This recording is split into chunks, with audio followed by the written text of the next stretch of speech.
Non, non, mais Allez, on on y commence va. alors. Ouais, c'est ce qu'on s'est dit. On commence à l'heure pour finir à l'heure pour ceux qui sont là. Alors, eh bien, bonjour à toutes et à tous. Donc, je me présente. Je suis Gwenaëlle Traube et donc je représente donc le réseau des 9 parcs naturels régionaux de Provence-Alpes-Côte d'Azur et je suis très heureuse de vous accueillir aujourd'hui donc pour notre 4e et dernier webinaire du cycle de webinaires Les pauses déj des parcs Parlons Éco-Solutions. Et donc aujourd'hui, la thématique du jour, on parlera du zéro déchet, stop au gaspillage. Et donc on est ensemble sur cette thématique pendant 1 heure jusqu'à 14 heures.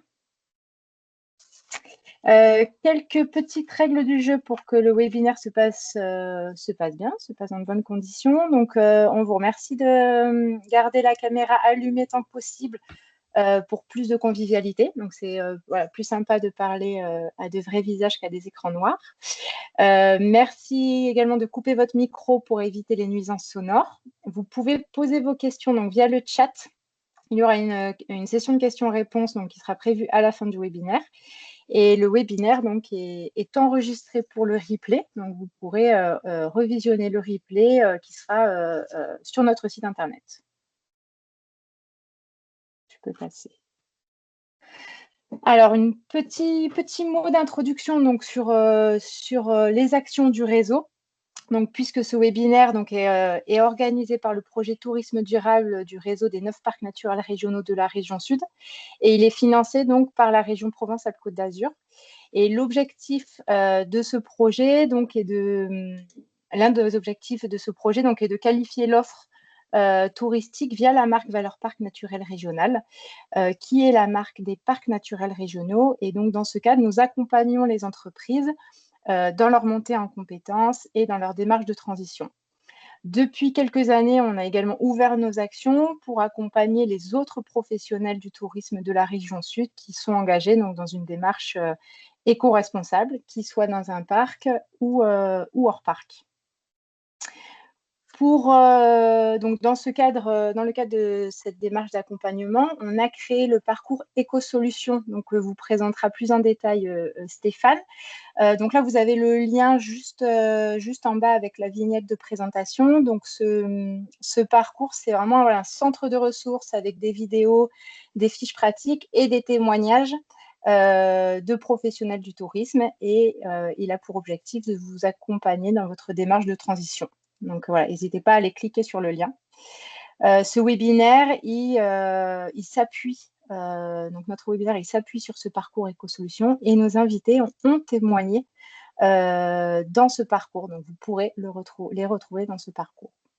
Voilà, donc comme je vous le disais, on est le jeudi 11 juin, donc c'est notre dernier webinaire et donc on a eu déjà 3 dates de webinaire et vous pouvez retrouver donc les replays sur notre site internet et on vous enverra bien sûr le lien pour y accéder. Voilà, je vous souhaite un très très bon webinaire et je passe la parole à Stéphane qui va nous animer cette séance. Merci beaucoup. Merci Gwenaëlle, bonjour à tous et à toutes. Oui, alors je suis Stéphane Crandal, j'ai eu le plaisir de participer à l'élaboration de ce parcours.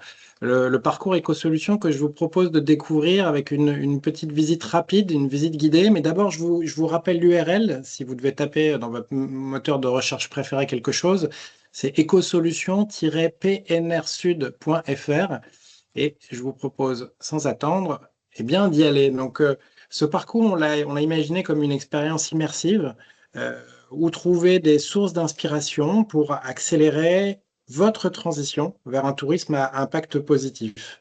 Alors, ça marche depuis votre téléphone ou votre ordinateur. C'est une balade en ligne avec plusieurs univers que vous découvrez en vous baladant comme je le fais là en ce moment. Et vous avez un certain nombre de pastilles rouges qui vous permettent, alors aujourd'hui on va parler de biodéchets et notamment de compostage, donc je me rapproche tout doucement, je m'éloigne là des parties du bas où vous trouvez des bassins de phytoépuration, des piscines, des bâtiments et on se rapproche des bacs de compostage derrière le potager là-bas et vous avez donc des pastilles rouges sur lesquels, quand on clique, une infobulle présente des contenus. Et là, vous le voyez, on a des fiches et des vidéos Des fiches, il y en a une vingtaine, donc je ne les ouvre pas et j'espère que vous aurez envie d'aller les découvrir, mais c'est un recto verso pour tout savoir sur la thématique, avec des rubriques pragmatiques, passer à l'action, trucs et astuces, etc. Et des vidéos, dont celle de Cynthia, qui est l'une de nos deux invités du jour, qui, en 3 minutes, met à l'honneur des pionniers qui témoignent de leurs bonnes pratiques et de leur passage à l'action réussie. Alors, euh, si je,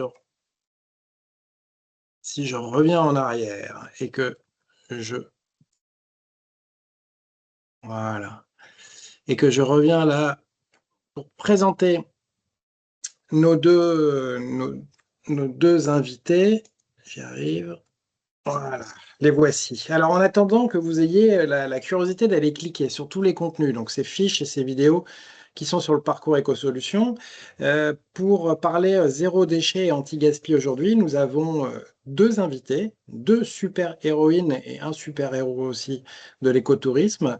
Cynthia Kaya, vous êtes gérante du camping 4 étoiles au domaine de la Cigalière, au Canet des Morts, en plein cœur du Var. Et Barbara Mas, vous êtes directrice d'un des 5 villages Néa Club, Les Lavandes, à Rémusat, dans les Baronnies. Bonjour Cynthia, bonjour Barbara, comment allez-vous? Alors c'est le moment de retirer votre micro, bah, c'est bien. Bonjour, bah écoutez, dans la Drôme, tout va bien. Au top. Vous avez eu le temps de déjeuner toutes les deux, tous les trois? Oui, ça va. Petit Ça va? grignotage.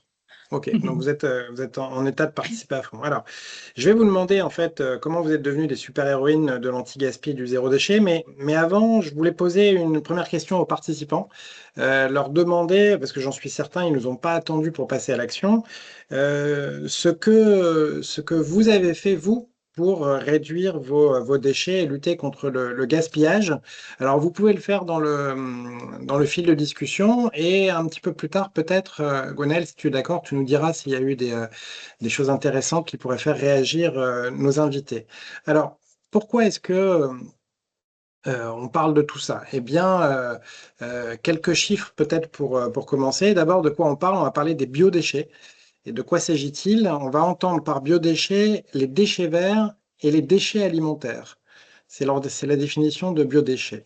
Et pour vous donner quelques exemples chiffrés, chaque Français, 160 kilos, c'est le premier chiffre, c'est ce que génère chaque Français par an comme déchets verts. Ça, c'est pour la partie déchets verts. Le premier tiers, ça représente les déchets de cuisine dans nos poubelles résiduelles. Et le deuxième tiers, je voulais le partager avec vous, c'était la quantité d'aliments destinés à notre consommation qui est gaspillée, ce qui représente à peu près 10 millions de tonnes.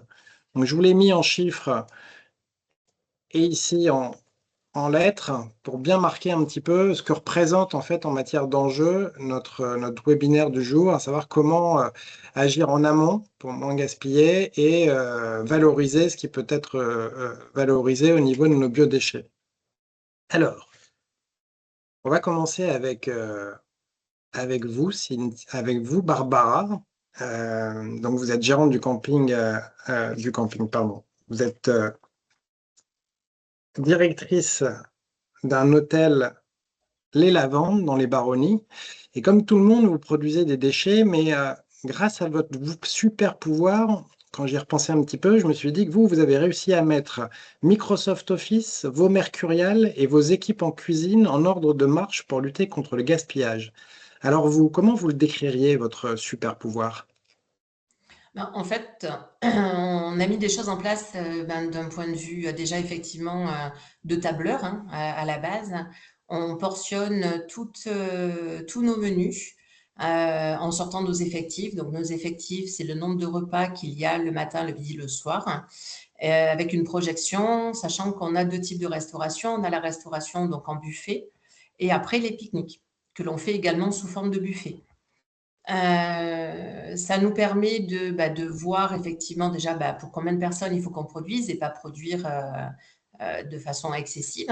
Et après, si je puis me permettre, il y avait une autre partie de tableau, c'est génial. Voilà, par exemple, si on prend la journée du 24 mai, on en faisait des paupiètes de veau aux olives. on dit que la portion de viande de paupiette est de tant de grammage. Que le taux de prise, ce qu'on appelle le taux de prise, c'est que quand on a un poisson, une viande, on sait que 50%, c'est les 0,5, 50% des clients, par expérience, vont prendre la paupiette. Ça marche à 90% du temps, hein. On sait qu'on a en stock une certaine quantité et qu'on a déjà dans nos frigos une autre quantité. Donc, ça nous donne la quantité à commander. Donc, déjà, à la base, on ne commande pas plus que ce dont on a besoin. On a toujours une petite marge hein, parce que de toute façon, il nous reste toujours des choses, des produits, en tout cas de substitution, si jamais il y avait un couac et que tout le monde, 100% des clients veulent de la viande, on a toujours une marge pour pouvoir réagir avec de la production minute. Et après, donc, on fait ce travail et cuisiner et sorti de nos frigos que ce dont on estime avoir besoin par rapport à notre tableau. Alors, la première saison, l'année dernière, notre chef nous a regardé, premier repas, pris de panique, hein, quand on a servi 150 repas et qu'il s'est dit, mais tout le monde va prendre ça, il n'y aura pas assez. Donc, il a voulu à un moment aller chercher dans les frigos et commencer à travailler de la marchandise. Il a vu que ça fonctionnait. Donc, maintenant, effectivement, c'est quelque chose qui, pour lui, est une évidence. Et il sait du coup apporter ce côté éducatif au reste de son équipe pour qu'on avance dans ne pas déjà commander et ne pas produire plus que ce que les gens vont manger. Ok, mais alors, vous m'avez dit que vous aviez une capacité d'analyser vos effectifs à travers peut-être une typologie de clientèle. À quel moment vous faites intervenir le fait que vous avez des enfants, des randonneurs, des choses comme ça? Comment ça s'exprime? Alors ça, en fait, on le fait en amont, hein, puis au moment de la commande. On sait que quand on a des randonneurs, et alors plus sur les cyclos même, il Ouais. faut absolument avoir de la viande. Pardon, excusez-moi, c'est un appel, des pâtes. Donc là, notre consommation de pâtes, alors c'est le féculent qui parle le plus. Quand on a des enfants, c'est plus évident que il va y avoir également des pâtes qui vont être consommées. Après, quand on a une clientèle un peu plus âgée, on a des bus. Les quantités de viande, de poisson restent convenables. Par contre, ces messieurs-dames aiment beaucoup plus le sucré, donc on augmente un petit peu notre portionnage en dessert. Donc, c'est l'expérience qui fait qu'on sait un petit peu, alors on peut, comme je dis toujours, hein, il faut toujours avoir un temps de réaction et savoir ce qu'on a à proposer à nos clients si jamais notre expérience n'est pas la bonne sur un nouveau groupe. Mais en général, ça fonctionne bien. Et donc Dès cet qu'on met des outil, frites et qu'on a des enfants, les frites partent plus que les carottes. donc cet outil, vous n'avez pas eu trop de mal à le faire accepter au niveau de vos équipes. Ça y est, c'est digéré. C'est digéré, tout à fait. Ça fait très peur au départ, mais Bon. donc voilà. Après, effectivement, voilà, on a quand même également toujours la possibilité c'est ce que on essaie de faire comprendre, hein, c'est qu'il ne faut pas être non plus borné et il faut savoir réagir et produire à la minute. On a des gens qui cuisinent et qui peuvent du coup agir avec un minimum de pédagogie avec les clients en leur disant, écoutez, on n'a plus le plat qui était proposé, vous êtes 3, mais vous inquiétez pas, on va vous faire autre chose. Ok. Alors, quand on cherchait un petit peu à savoir ce que vous aviez fait aussi par ailleurs pour toujours lutter contre le gaspillage alimentaire, vous m'avez parlé du fait que vous aviez des mercuriales qui vous permettaient de faire la plupart de vos approvisionnements, mais que vous aviez cherché malgré tout à relocaliser une partie de vos appros en étoffant, alors je la mets à l'écran, votre carte des producteurs locaux. Et moi, je me suis demandé, mais alors, quel avantage à travailler en prise directe avec votre territoire et en quoi ça peut avoir un impact sur le gaspillage alimentaire? Alors, déjà, le fait de travailler en local, c'est une démarche qu'on veut, absolument. On est un village vacances quand même où on reçoit jusqu'à 180 clients, donc il y a des choses on ne peut pas. On ne peut pas tout produire et tout acheter avec du local. Mais tout ce qu'on peut faire, on le fait. Si on prend les AT, chez eux, on a du maraîchage et on a également le linge qui est traité chez eux. C'est de la réactivité, c'est du goût, hein, puisqu'on a des produits qui font pas du camion et du frigo, hein, ils sont ramassés quasiment le matin en fonction de notre commande et ils nous sont livrés dans la demi-journée. C'est un produit du coup qui se conserve mieux puisqu'il arrive tout frais. Et alors, il y a également autre chose, hein, si on prend les attes, et c'est la même chose avec les fruits et légumes de Monsieur Lombard, c'est qu'ils ont des difficultés avec les fruits, les légumes abîmés à les vendre enfin voilà, ils n'ont pas un réseau qui leur achète des fruits et des légumes abîmés. Donc nous, on s'en occupe. On leur achète le stock des légumes moches, on va dire. Sachant qu'après, on en fait soit des coulis, soit des soupes froides. Et puis, vu que de toute façon, on coupe les fruits et les légumes au fur et à mesure, dans tous les cas, voilà, une tomate, si on la tranche et qu'on enlève la partie qui est un petit peu abîmée, ça n'a pas d'impact visuel, en tout cas, par rapport à un commerce où les gens vont choisir leurs produits.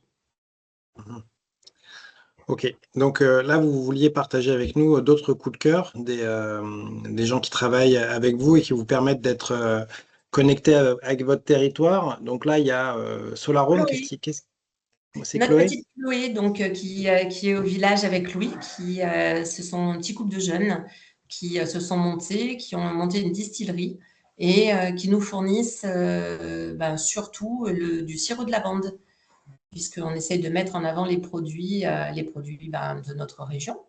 Et ils se sont mis à faire des sirops de thym, sirop de lavande. Pour l'instant, nous, on surfe que sur la lavande, mais on va continuer à développer ça. Et on fait les jours de l'accueil de nos clients, on fait une réunion et on partage avec eux un verre, un apéritif du terroir. Et c'est vrai que on incite à goûter notre sirop de lavande avec un petit peu de vin blanc, ça passe toujours. Et du coup, voilà, c'est un petit couple de jeunes qui se lancent et qui ont une distillerie, qui font des visites également, qui acceptent de prendre nos clients pour des visites et expliquer comment fonctionne leur travail et leur quotidien. Donc, c'est chouette. Ok, un petit kir lavande comme en guise de bienvenue. Mais ça, pour Solarome et peut-être aussi pour Monsieur Lombard et pour les AT, ce sont des fiches que vous partagez avec vos clients, qui sont affichées quelque part, qui sont sur votre site? Tout à fait, on les met en avant à notre restaurant. Donc, Monsieur Lombard, lui, est une personne qui vient même faire un petit marché sur place dans notre établissement et qui a diversifié. Donc, l'huile d'olive et donc on a un petit pôle épices et huile, produits locaux. Et donc, dans le restaurant, on a mis cette carte, la carte que vous avez présentée juste avant. Et également, donc, il vient faire le marché tous les mardis. Et on essaye d'avoir d'autres intervenants, sachant que ce sont des petits producteurs qu'on a autour de nous et ils sont souvent très pris par leur travail. Donc, on les met en avant dans notre restaurant avec une vitrine à disposition. Ok. Alors, donc, moins de gaspillage parce que les produits sont bons, parce que les produits sont frais, parce que les produits, voilà, donc vous êtes en prise directe et donc il y a plus de réactivité avec tout ça. Il y a aussi vous m'aviez parlé de pratiques en cuisine. Alors tout à l'heure, on a évoqué que comment dire, que vous valorisiez les fruits et légumes dont personne ne veut, les moches et les abîmés là, que les AT pouvaient avoir. Vous les transformez en coulis. Je crois aussi que vous êtes équipé pour bien conserver une partie de ces coulis d'une cellule de refroidissement. Absolument. Donc, on essaye d'avoir un petit discours quand même. Ça ne fonctionne pas tout le temps, mais on essaye d'avoir un discours avec notre clientèle de l'anti-gaspi. Et on leur explique qu'en fait, tout ce qui sort sur les buffets n'est plus consommable. Donc, on garde dans notre cellule de refroidissement tout ce qui est cuisiné, donc avec de la réactivité si jamais il y a besoin. Et après, du coup, on transforme donc les fruits et légumes un peu abîmés. Et après, tout ce qui a été préparé sans sauce, par exemple du poisson, un poisson blanc, peut être, du moment où il n'est pas sorti sur les buffets, peut être transformé en rillettes pour le lendemain midi. Ah oui, alors ça, c'est les trucs et astuces du temps, enfin anti-gaspi qui sont parfois oubliés. Les rillettes pour le poisson, vous m'avez parlé des croûtons aussi. Croûtons pour nos tapenades et nos apéritifs du terroir. Et quand vraiment notre pain n'est plus consommable par nos clients, on a une personne qui récupère les baguettes pour donner à ses poules. À ces poules et à ces poulets, c'est ça, c'est un élevage Et de ses poulets que vous poulets. avez. Ah oui. que vous n'avez pas loin. Et puis, il y avait un autre avantage aussi à travailler avec des producteurs locaux engagés, notamment dans une démarche zéro phyto, sans traitement chimique. Ouais. C'est que du coup, vous vous retrouvez parfois avec des légumes qui n'ont plus d'épluchure. Alors, on essaye par exemple, on fait des carottes sans avoir à les éplucher, effectivement, des petites carottes rôties. Et le fait d'avoir des produits qui sont convenables et qui sont bons et sans tout ce qui peut être mis autour, on peut effectivement gagner du temps de travail et avoir un légume de qualité juste qui se suffit à lui-même. D'accord, et ça passe, ça. Quand on voit arriver vos carottes avec leur peau, les gens, il n'y a pas besoin de leur expliquer. Ils ne se demandent pas pourquoi vous avez oublié de retirer les épluchures. Non, non, non, le chef est là et son équipe également pour expliquer que on garde les saveurs et la vitamine et que voilà, c'est notre façon de cuisiner et en général, ça plaît beaucoup. Ok, bah, vous avez un lien fort de toute façon avec vos clients. Je pense que vous leur expliquez, vous les sensibilisez sur tous ces points-là. Et puis, il y avait pour les pique-niques, je crois, un discours que vous essayez de leur tenir autour de la DLUO. Oui, alors celui-ci est un petit peu plus compliqué, mais on continue. C'est que effectivement, on essaie d'avoir zéro déchet même sur l'emballage. Et celui-ci, on n'a pas trouvé de solution. Donc, j'ai effectivement des petits sticks de vinaigrette pour les buffets pique-nique parce que s'ils viennent pas avec leur boîte et qu'ils mettent dans des boîtes carton qui leur sont proposées, avec la sauce, le carton ramollit. Donc, on garde malheureusement de la vinaigrette en sachet. Sauf que c'est une DLUO dessus et pas une DLC. Donc, les gens, souvent, ils nous disent, ah, elle est périmée, votre vinaigrette. Donc, on essaye de leur expliquer que non, elle peut perdre en fait en qualité et quand c'est à 3 jours, ça n'a pas d'incidence. Donc voilà, on continue cette démarche-là. Et ça va, ça fonctionne, ça passe, ils acceptent. Ça dépend de la clientèle. Ça, c'est vraiment le reste, c'est beaucoup plus facile au quotidien. Les DLUO, il y a des gens qui ont peur de s'empoisonner. Donc, quand c'est comme ça, on a quand même de toute façon des sauces d'avance, mais on fait une petite panière DLUO et on essaye. Ok. Bon, en tout cas, bravo à vous pour véhiculer ce message qu'on devrait aussi avoir dans nos maisons, mais bon, ça fonctionnera de mieux en mieux. Alors, au tout début, avec votre super pouvoir Microsoft, là, avec le tableur, tableur Excel, on a évoqué l'idée que vous dosiez, vous faisiez attention en fait à la typologie de clientèle, vous essayez de grammer au mieux tout ce que vous mettiez dans leur assiette, mais je crois que vous avez eu aussi une réflexion sur la taille des assiettes. Absolument. Nos assiettes sont assez surprenantes puisqu'on est sur une assiette d'entrée à 20 centimètres et sur les plats à 22 centimètres. Alors, il y a des clients et les desserts, c'est presque des sous-tasses à chocolat. Donc, quand on leur explique qu'en fait, c'est un buffet, ils peuvent venir se resservir, mais on évite d'avoir des assiettes pleines et qui finalement restent sur les tables. Donc, c'est pas pour qu'ils consomment moins, puisque à tout moment, ils peuvent aller faire le choix de se resservir, mais c'est pour limiter en tout cas le gaspillage laissé dans l'assiette parce que on remplit son assiette, donc au plus elle est grande, au plus on en remplit et ça ne correspond pas forcément à ce qu'on va manger. Message à tous ceux qui ont les yeux plus gros que le ventre, quoi. Et tout ça, tout ça, ça marche parce que je vous avais posé la question de est-ce que vous valorisez vos restes avec, je sais pas moi, un truc genre Too Good To Go, mais manifestement, c'est pas possible. On y avait pensé, le chef avait commencé à regarder. C'est une grosse mise en place pour nous, en tout cas dans notre fonctionnement, par rapport aux horaires, par rapport au personnel. Mais on a quand même fait l'étude et on s'est rendu compte qu'en fait, on n'a pas tant de restes que ça D'accord. pour se permettre en fait cette mise en place pour de la vente tout au. Bon, c'est un super constat. Si vous n'avez pas assez de reste pour fournir Too Good To Go, c'est que tout ce que vous nous avez raconté, ça fonctionne bien et que voilà, il y a très peu de gaspillage chez vous. Bravo, Barbara, merci. Mais alors, est-ce que il y a des pistes pour demain, des choses qui pourraient être faites pour aller vers encore plus de lutte anti-gaspi et plus de zéro déchet encore? Dans les choses sur lesquelles il faut qu'on travaille, nous, c'est effectivement, c'est avoir un discours un petit peu plus en amont sur les gens qui viennent en juillet-août, qui sont des clients individuels et qui viennent pas forcément avec leur matériel pour le pique-nique.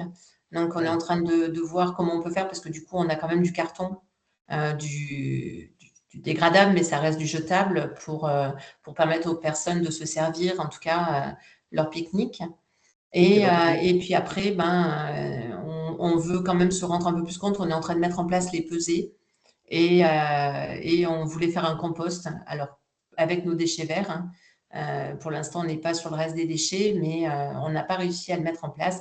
Et en fait, on a quand même, vu qu'on cuisine sur place, on a beaucoup, beaucoup de déchets de légumes, d'épluchage. Et pour l'instant, je n'arrive pas à projeter comment mettre en place quand on tourne à 180 personnes par repas. Je ne sais pas. Donc, je suis preneuse d'idées. Eh ben, vous êtes au bon endroit, Barbara, parce que Cynthia et Jonathan vont nous en parler d'ici peu, mais merci beaucoup pour toutes ces actions déjà mises en œuvre, pour ces perspectives là d'aller encore un petit peu plus loin. Donc, la pesée des déchets, vous pensez que ça pourrait être une colonne de plus dans votre tableur Excel, par exemple? Oui, ça serait de dire, voilà, pour se rendre compte en fait de ce qu'on jette, parce qu'on en jette quand même un peu, hein, mais Ouais. ça reste anecdotique par rapport à la quantité produite. Ok. Et pour sensibiliser vos clients là de juillet-août pour venir avec leur Tupperware, leur gourde, tout ça, vous avez pensé à quoi? Un message, un mail amont ou quelque chose sur place? Alors, il sera trop tard une fois qu'ils sont chez vous. Non, non, non, ce serait de faire un mailing de la même façon qu'on prend contact avec eux. On veut essayer de voir avec les clubs enfants, puisque bon, on a une structure, on a pas mal de choses. Et ça serait juste rajouter effectivement dans voilà, c'est de penser, essayer à leur demander de venir avec leur propre matériel. Euh, Même si ça marche pas pour tout le monde, le peu de personnes qui le feront, ce sera toujours ça qui sera en moins de jeter. Ok, super. Bah, bravo pour tout ça, Barbara. Merci beaucoup pour votre témoignage.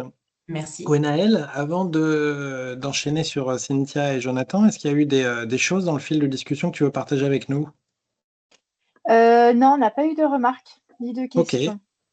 Bon, eh bien, n'hésitez pas, hein, au fil des témoignages, si vous en avez, profitez à chaud de votre réflexion et on les traitera juste après l'intervention de Cynthia. Cynthia qui est accompagnée de Jonathan. Alors, Cynthia, vous êtes gérante du camping 4 étoiles Domaine de la Cigalière. Vous êtes au Canet des Morts, c'est ça, en plein cœur du Var. C'est ça. Et vous êtes clé verte, vous êtes qualité de tourisme et donc bientôt destination d'excellence, c'est ça? Ça va changer très vite, très bientôt. Et quand j'ai repensé à notre rencontre, en fait, l'idée qui m'est revenue, c'était que vous étiez une sorte de magicienne prestidigitatrice et que votre super pouvoir, c'était de faire disparaître chaque année à peu près 10 tonnes de déchets. Alors, vous, comment vous décririez ce super pouvoir? En fait, nous, on a un super pouvoir, c'est qu'on a un camping zéro déchet. On a Ouais. réussi à ne plus avoir de poubelle ordures ménagères. Ok, et ça s'est fait, alors, je crois que c'était dans vos gènes depuis très très longtemps, mais est-ce que il y a eu un partenariat avec les agglos, les communautés de communes? Comment ça s'est passé en fait quand vous avez voulu le mettre en place au Canet des Morts dans votre camping? Alors, nous, on avait commencé dans un premier camping qu'on avait dans les gorges du Verdon. Et en fait, quand on est arrivé dans le Var, au Canet des Morts, on s'est mis en lien de suite avec la communauté de communes pour leur demander si on pouvait faire un partenariat et surtout enlever les 8 colonnes, enfin les 8, comment ça s'appelle? Colonne d'ordures Ou un ménagères. Non, c'est apport pas des colonnes. volontaire? Non, les grosses poubelles, là. Oui, C'est pas des colonnes. non, c'est pas des colonnes, c'est bacs Non, Les d'ordures mais ménagères. grosses, voilà. Il y avait 8 gros bacs d'ordures ménagères. On leur a demandé de suite, avant qu'on commence notre saison, s'ils pouvaient venir les retirer et nous mettre des bacs de tri à la place. Et à partir de là, c'est comme ça qu'on a fait un partenariat avec eux. alors les bacs de tri, on va y venir un petit peu plus tard. C'est de cela dont vous parlez, c'est ça? Voilà, maintenant, c'est devenu des colonnes, ouais. Parce que Ah, ça les marchait trop colonnes. bien. Mm, mm. Donc, alors avant de voir comment vous avez mis en place donc avec l'agglo le tri sélectif, racontez-nous un petit peu comment ça se passe en fait quand on arrive chez vous, comment vous y prenez pour nous parler de tout ça?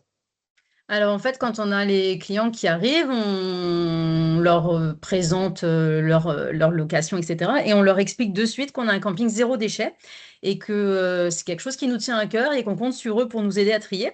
Et en fait, on leur remet du matériel pour qu'ils fassent bien le tri.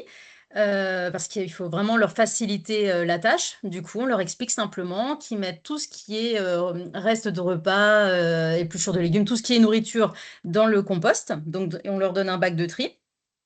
Et tout le reste, une fois que la nourriture est séparée du verre, on leur dit de tout mettre le reste dans les bacs de tri jaunes, parce qu'on a une commune qui trie vraiment très très bien aussi. Et du coup, on se retrouve à avoir seulement en ordures ménagères ce qui ne peut pas partir en recyclage, c'est-à-dire les mégots, les couches et serviettes hygiéniques. Et nous, de notre côté, on a aussi un bac où on récupère les mégots de cigarettes qui partent en recyclage. Donc, finalement, il n'y a plus beaucoup de déchets ultimes, quoi. Il reste quoi? Les couches, comme vous le disiez? Les couches, les serviettes hygiéniques, c'est tout. Elle est une éponge qui ne se recycle pas. Bon, au Et top. pour Mais vous alors, donner un peu un exemple, parce qu'on en est fier, on a un bac d'ordures ménagères prévu pour 4 personnes, donc qui est normalement pour notre maison, qu'on utilise pour pour notre camping entièrement pour toute l'année. Donc une fois par semaine, voire une fois toutes les 2 semaines, on le sort. Et il est rarement plein d'ailleurs. ça suffit pour tout le monde. OK. Mm. Et comment ça match, en fait? Comment ça marche, le fait que les gens jouent le jeu? Comment vous y prenez pour avoir ces résultats-là?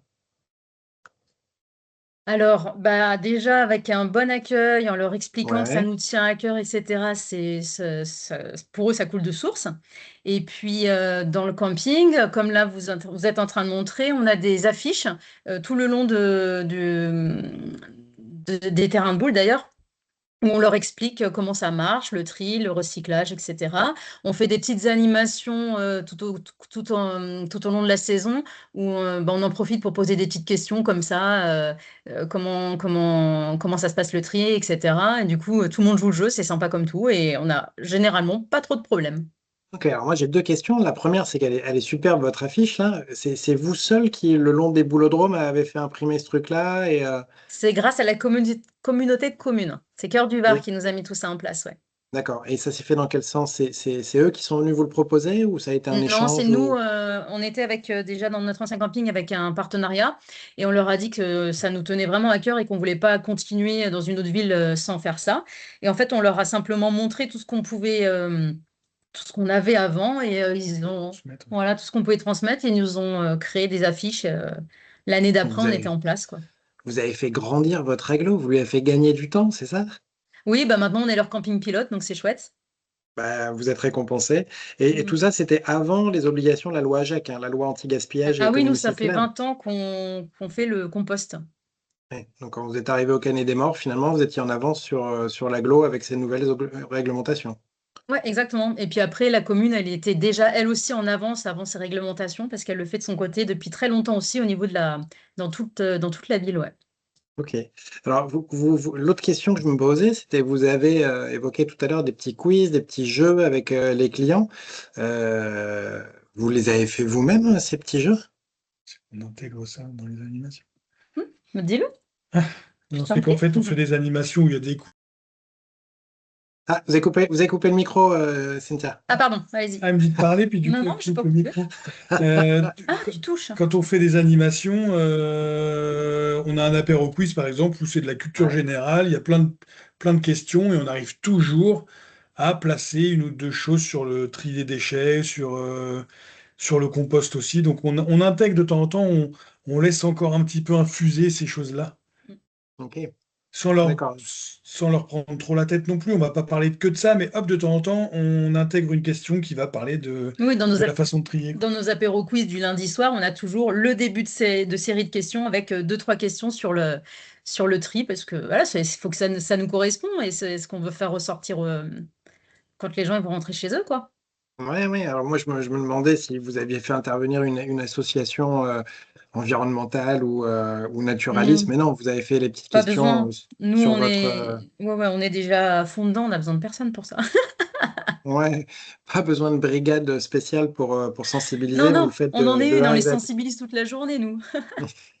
Bon, et alors les résultats, les chiffres, parce que tout à l'heure, je présentais votre super pouvoir comme vous avez la Oui. capacité de faire disparaître 10 tonnes de déchets par an. C'est toujours ces chiffres-là ou pas? Ça doit être un peu plus. On n'a pas forcément fait le calcul d'ordures ménagères puisque on ne se rend pas compte de l'évolution et ce que ça aurait pu donner. Mais bon, on reste sur 10 tonnes d'ordures ménagères en moins. Mais bon, après, ça se transforme, c'est de la magie, ça disparaît pas enfin, ça disparaît pas comme ça non plus. Ça devient donc effectivement du compost. Eh ouais.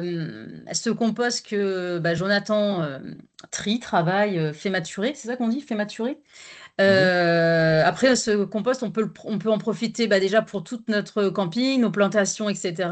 On en fait bénéficier à nos vacanciers. Alors, pas les vacanciers en soi, parce qu'ils vont pas repartir avec du compost, mais on a des résidents dans le camping qui ont leur petite plantation et du coup, on leur en fait bénéficier. Et puis, ça, c'était quand même il y a quelques années où on a toujours ces bacs-là, mais on s'est retrouvé un petit peu débordé par le compost, trop de compost, trop de déchets verts. Et du coup, on est passé l'année dernière avec les alchimistes pour nous aider en juin, juillet, août et septembre pour faire la collecte. Donc, on leur donne du coup notre compost qu'ils viennent récupérer. Et là, on a des chiffres où juste en juillet-août, donc c'était mi-juin à mi-septembre, donc vraiment juillet-août, on a eu 1200 kilos de biodéchets récupérés. Et ce qui représente 887 kilos de compost produit, donc c'est pas mal. Donc ça fait quand même une tonne de compost juste en juillet-août chez eux, plus nous avec nos composts. Donc ça représente beaucoup. Et c'est un Non, petit peu du coup notre problème aujourd'hui. c'est énorme. Et jusqu'à ce Mm. que ce soit vous, Jonathan, qui vous en occupiez, là, par exemple, pour avoir une idée, les 3 bacs, il y en a un, c'est un bac d'apport, un bac de maturation, un bac 1200 kilos, ça fait quoi en nombre de bacs là? Ouais, c'est à peu près ça. Je pense que là, on a 300 litres par bac. Ouais, Sachant qu'il y a un bac, normalement, c'était juste pour le. Il était prévu juste pour le broyat qu'on met, vous savez, entre les couches. On ouais, met des déchets verts, on met du broyat. Mais je peux pas l'utiliser. Du coup, j'ai enlevé le broyat et j'ai utilisé les trois. Donc, oui, j'en ai transformé en apport. Après, j'ai fermentation et après, il y a la maturation. ok.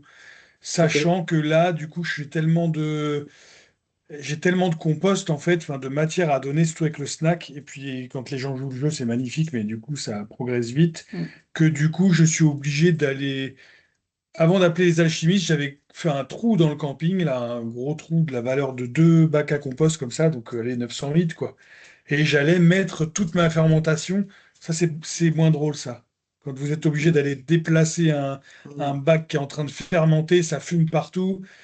Bon, après, Ça faut le sent faire, fort, hein, ça ça sent sent fort, fort. mais du coup, je suis obligé d'aller l'emmener dans ce trou que j'essaie, que je rebouche en évitant qu'il y ait trop de bêtes qui y passent, parce que sinon ils m'en mettraient partout. Quoique, ils pourraient m'accélérer le processus de décomposition, hein. Décomposition.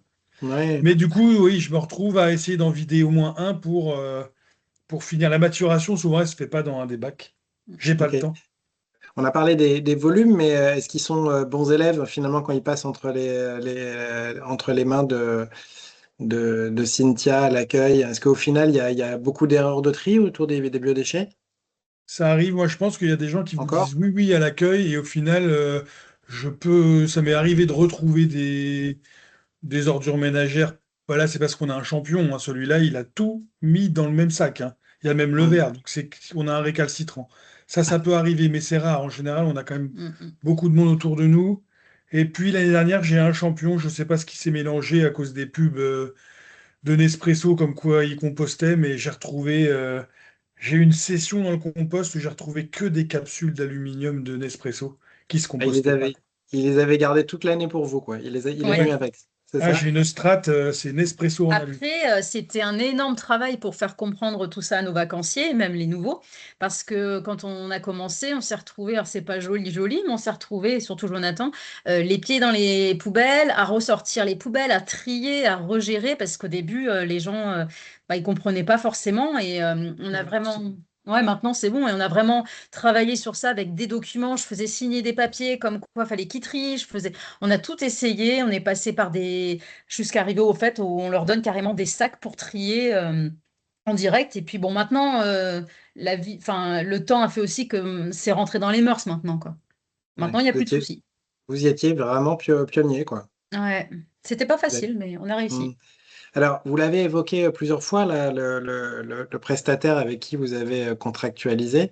Mm, Il est membre du réseau Compost Citoyen. J'en profite pour vous dire que dans le parcours Écosolutions dans lequel je vous ai emmené au début, où Cynthia vous témoignez face caméra là, de tout ce qu'on est en train de se dire, il y a aussi des fiches thématiques, dont une qui s'appelle Composter ses biodéchets, où, Jonathan, vous n'avez rien à apprendre, mais ceux qui se lancent dedans pourront trouver toutes les bonnes pratiques, et notamment dans la partie basse, en savoir plus, il y a des liens qui renvoient vers ce réseau compost citoyen où vous pouvez trouver, il y a un réseau compost citoyen en région, en Provence-Alpes-Côte d'Azur, vers lequel vous pouvez trouver, voilà, peut-être, parce que ce qu'on entend à travers votre témoignage, c'est qu'au final, vous avez décidé de déléguer. Qu'est-ce qui vous a poussé à déléguer? Vous l'avez dit un petit peu tout à l'heure, là, mais La quantité.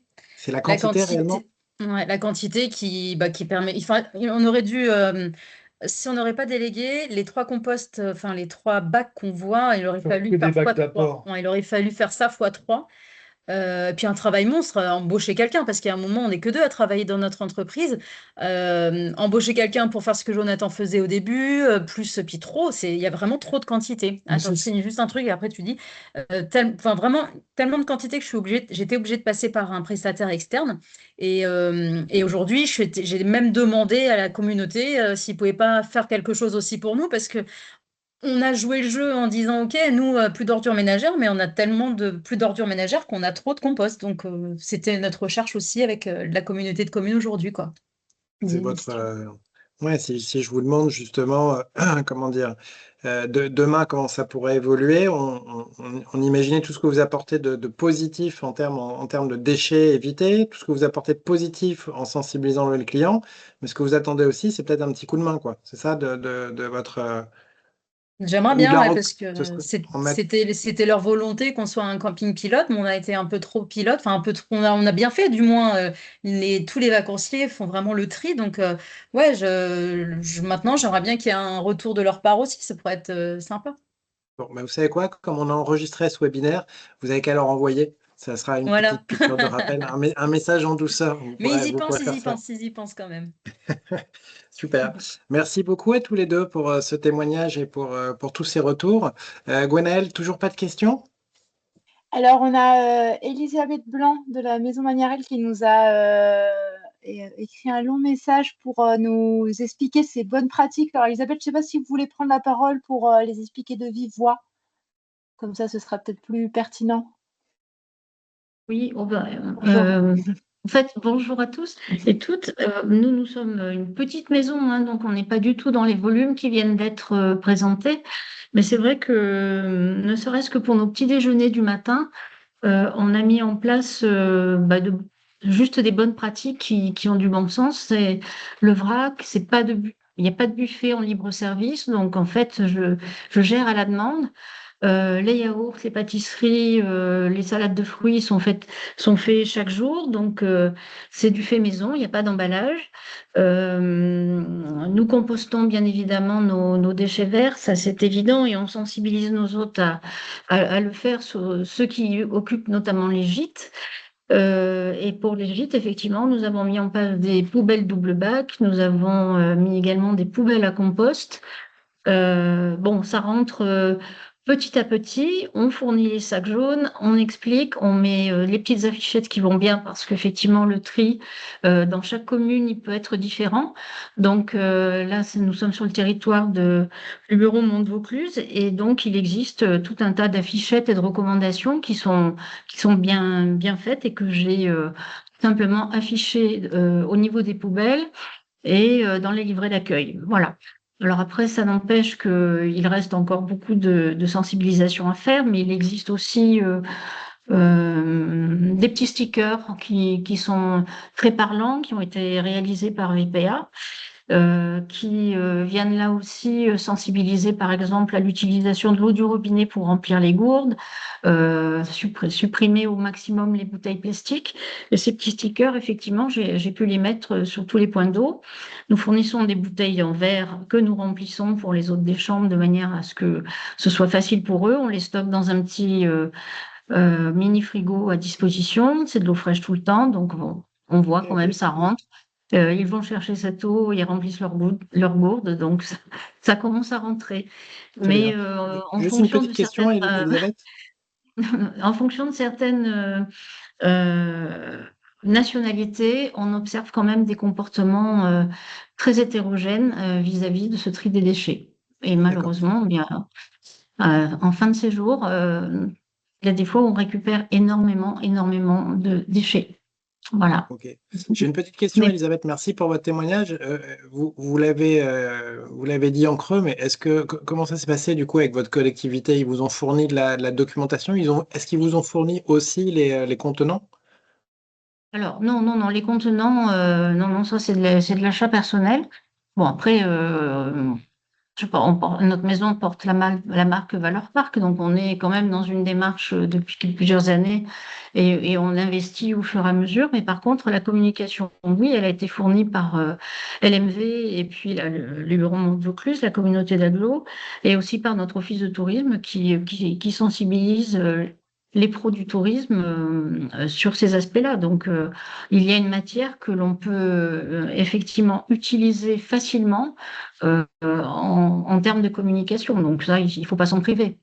D'accord. Ouais, je vous posais la question pour peut-être aider Barbara à savoir comment. D'abord, Barbara qui tout à l'heure disait, voilà, demain, nous, on voudrait aller sur ce levier-là. Bah, est-ce que c'est pas ça d'abord la première action, c'est de prendre contact avec la collectivité, votre collectivité, pour voir ce qui peut être ou un lien fort comme Jonathan et Cynthia au début, ou quelque chose à créer avec cet acteur-là.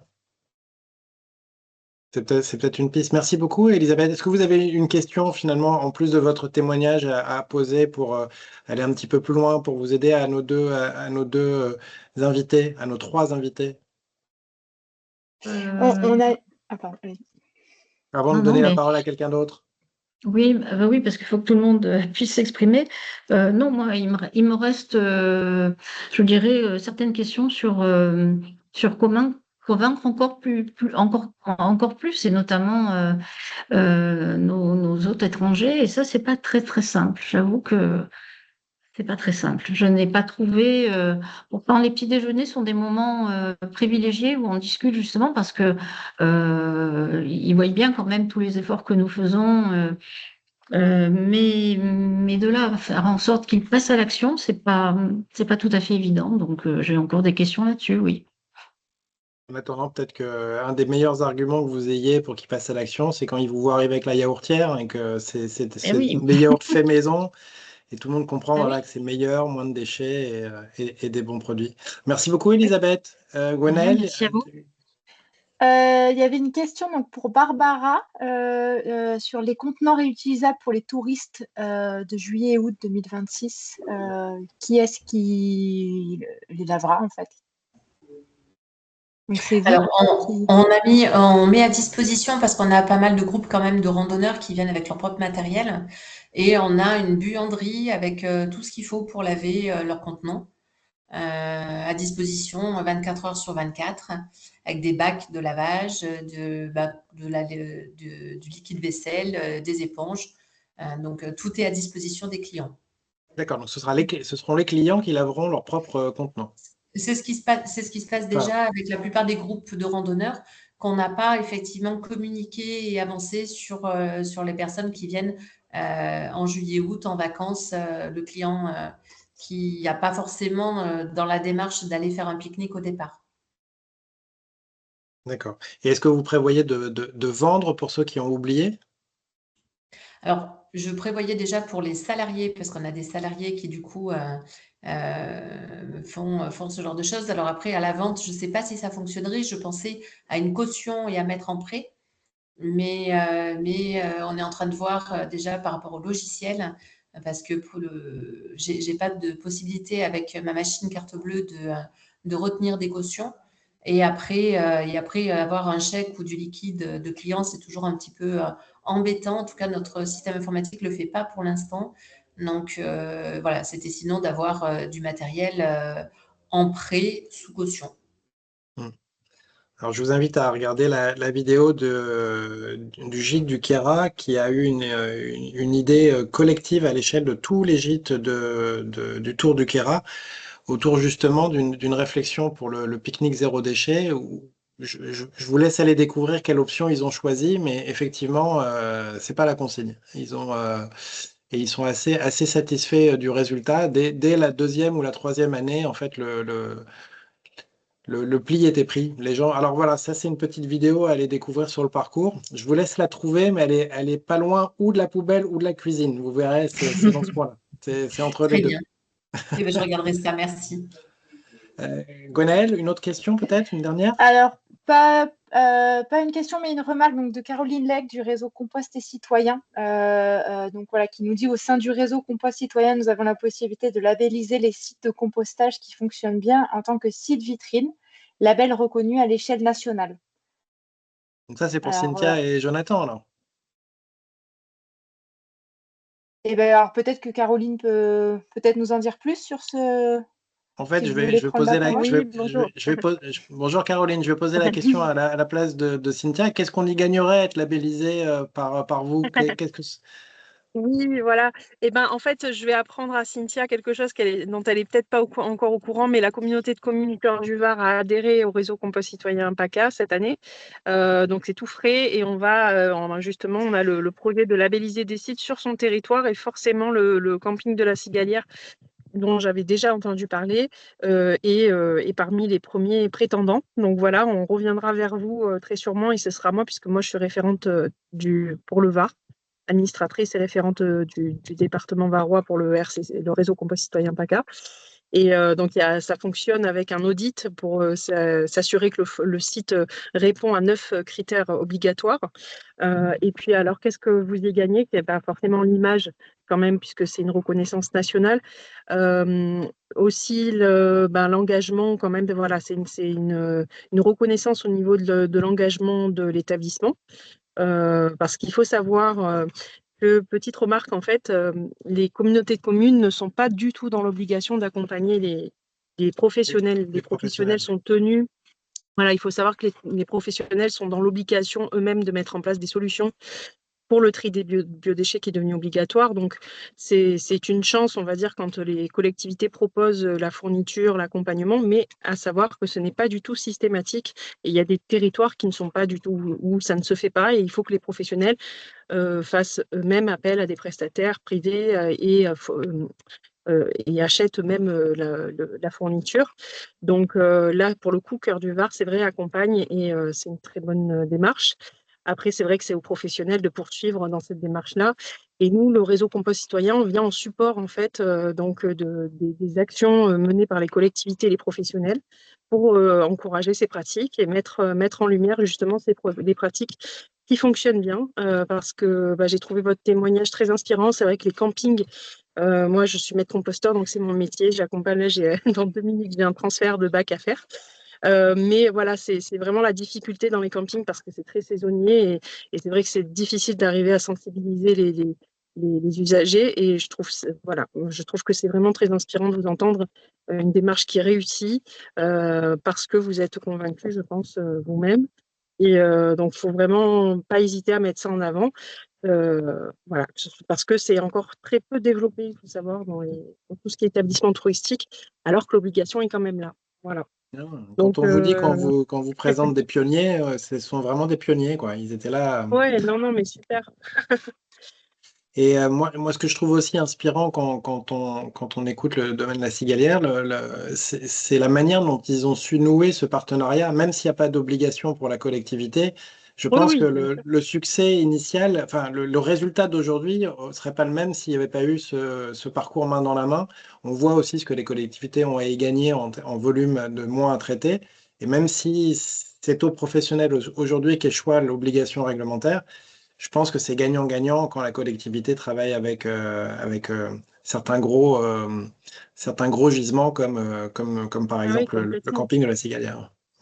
Complètement, mais de toute manière, c'est vrai que l'engagement des professionnels, c'est ça qui change la donne. Donc, c'est pas qu'une question d'accompagnement, parce qu'on voit vraiment que vous avez mis les moyens et que finalement, vous avez quasiment plus d'ordures ménagères. Mm. Donc bravo. 20 ans d'expérience, hein. 20 ans d'expérience et de cheminement. Donc, non, bravo. Merci, Caroline. Gwenaëlle, une dernière, une petite, encore une remarque? Non, pas de question, juste un complément d'Elisabeth Blanc, donc, qui nous dit voilà, qu'elle n'utilise pas de machine à café avec des capsules et qu'elle Ça, c'est pour composte Jonathan. naturellement le marc de café. Voilà. Ok, ça va, super. Merci encore Barbara, merci Jonathan et Cynthia. Il est l'heure de conclure. Gwenaëlle, je te laisse le faire. Merci encore à nos invités et aux participants.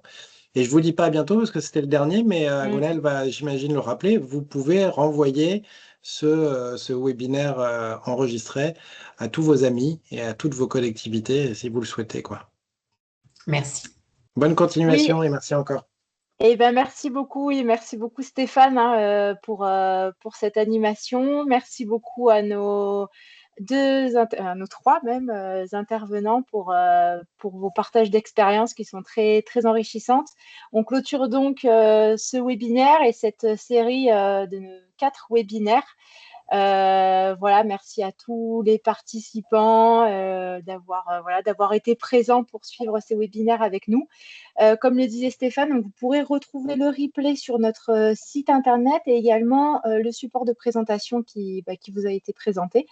Donc voilà, je vous enverrai un mail normalement demain avec voilà, le lien avec le replay du webinaire et également le replay des autres webinaires. Voilà. Merci à toutes et à tous. Et puis, on vous souhaite une bonne après-midi. Merci, Merci merci au réseau. Merci à tout le monde. Merci, au revoir. Au revoir. Au revoir.